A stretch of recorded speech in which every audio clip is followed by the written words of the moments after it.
I don't know if we're supposed to announce that, but thank you, Sechar. We are going to be, in fact, commentating together on Nairo MK during day 1 at some point. I don't know what the time slot is. I can't remember it. I'm not going to say any more about the scheduling.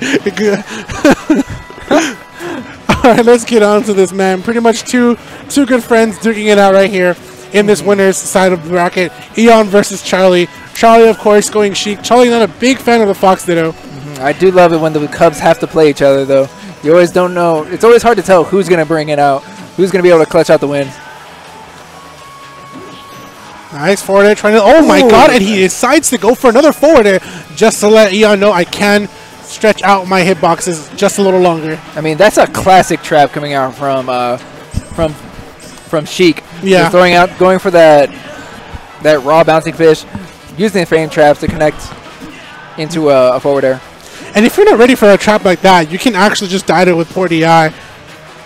So you gotta be careful that Sheik has a lot of options, and she's got a lot of options just like that. That's a vanish, but not a kill just yet. Charlie's still fishing in with that back air. Charlie in a really good stage position right now, taking it all the way to Eon with another nair. And Eon has still yet to make it back. And Charlie just not really going for the dangerous down air. Yeah. For the trade, but just letting him get back. He did rack up a lot of damage, putting him in prime kill position, but putting himself in prime kill percent as well.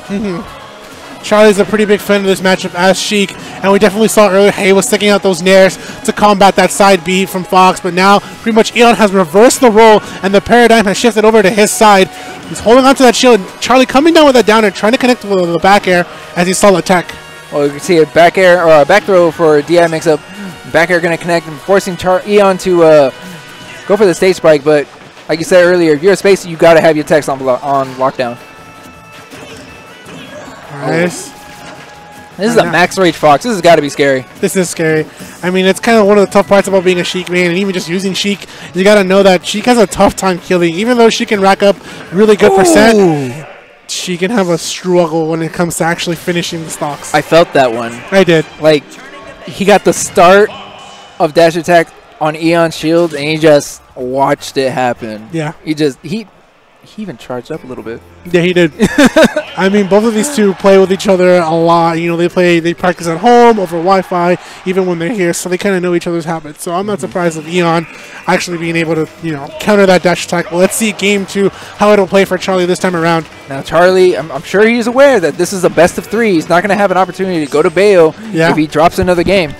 He needed to make that switch right now, and he's opted to stick it out with Sheik. And I don't blame him. His Sheik is pretty well sharpened. He's done a lot of great things with Sheik against other Foxes. Especially being a Fox main yourself, he knows what Fox can do in the matchup, and he knows how Fox can execute things. Even with that hip check and that forward smash, still not able to take it. Charlie with a great DI. Okay, I like the empty hops coming out from both players, but up tilt into up air. Eon right now just taking it to Charlie with a 2-stock lead. On the back air, Charlie looking to just empty hop around Eon right now, trying to find ways to just take the stock without taking too much percent himself. I mean, if Charlie is able to edge trap Eon like he did in the first game, gonna bring in that percent, put him in that kill percent, and with his numbers being really low, it'll put him in a position to recover. But as the aggression comes out from Eon, it's just not letting up. It's not getting a good picture for Charlie. Yeah, it's kind of one of those things Fox likes to do against you. Set up the vortex, and when you're in the vortex, it's not a fun place to be right now. And Charlie was catching himself a little taste of it, but he's able to escape it. I mean, even using up tilt to just get that that ledge grab, or not the ledge grab, but break the grab. Nice, trying to go for the bouncing fish, even at the bottom of the ledge. No, Charlie unable to finish that over Eon.